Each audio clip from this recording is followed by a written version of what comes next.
Hi everyone, this is Rob Martin from Martin Violin School and martinviolinschool.com. This video is part of an introduction to how to use the Flesch scale system, specifically the 3-octave scale. We're going to look at one of the ways of practicing the 3-octave scale, which is the acceleration exercise. It's a great way to build consistency and fluidity, facility up and down the fingerboard of the violin. And it's applicable to every major and minor 3-octave scale. I'm going to use the A major scale to demonstrate the entire exercise from start to finish, and then we'll look at some of the details. So first thing I'm going to do is set my metronome to 60 beats per minute. And for this entire exercise, the bow is going to be moving at the same rate of 2 beats per bow. And I like to warm up just the bowing first, just to get my bow moving at a nice, smooth, even rate of speed, and using the entire bow from frog to tip.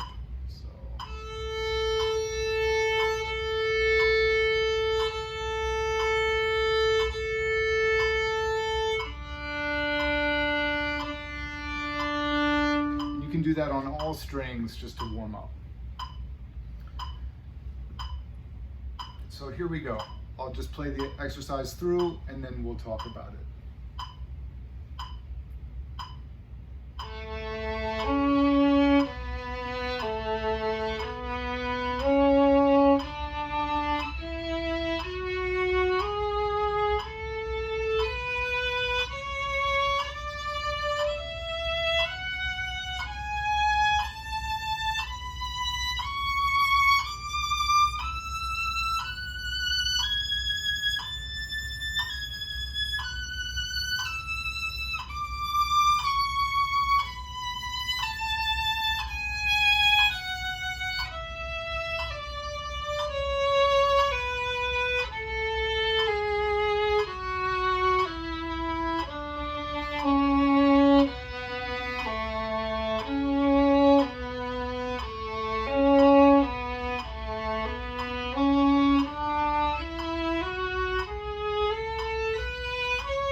Okay.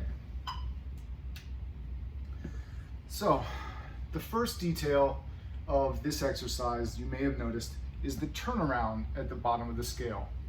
So, we go from the first tone of the scale, in this case A and A major, and we go up to the third tone of the scale, and then stepwise back down.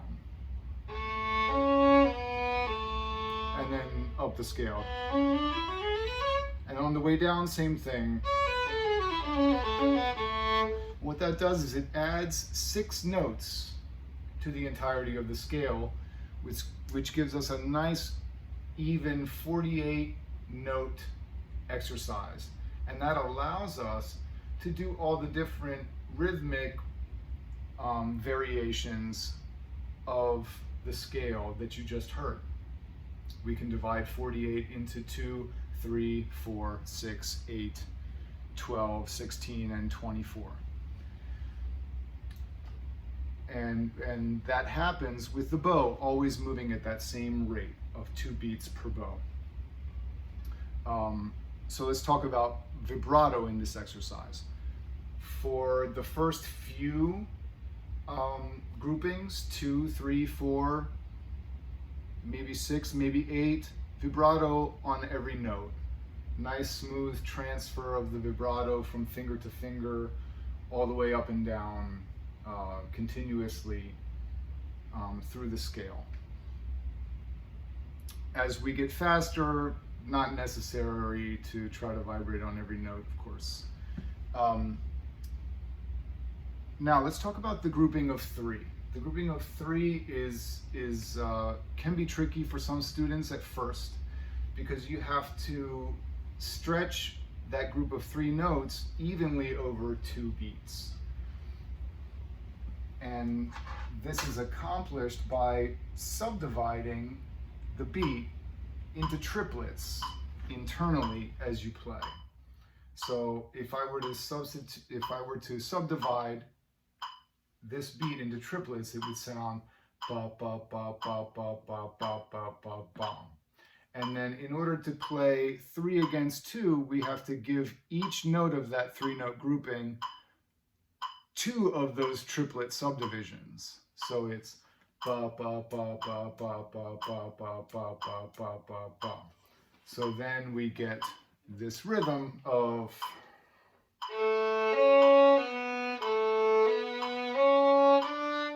another way to break that down is to actually play the triplets with the bow.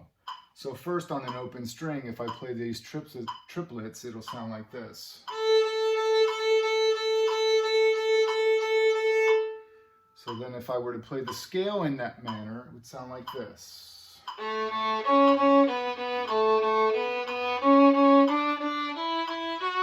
And then legato, we get that nice 3 against 2 rhythm.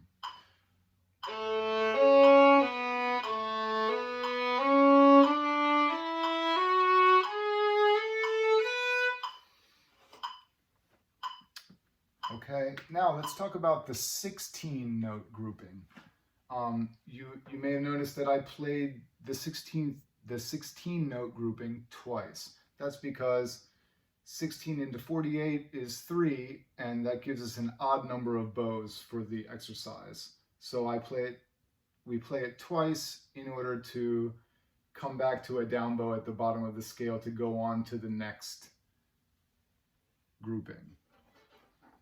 And this can be tricky for some students because of the odd number of bows, and because you don't change bow at the top of the scale. You only change bow at the bottom.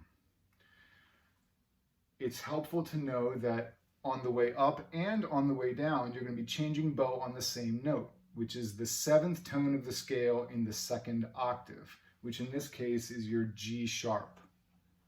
So if I were to play this slowly, just to show you where the bow change is, it would be like this. Right there is where we change on the G sharp. And then we change to the down bow again on the G sharp. And then the second time you play it, the bowing will just be backwards, but still changing on that G sharp on the way up and on the way down, and carrying over with the bow at the top of the scale.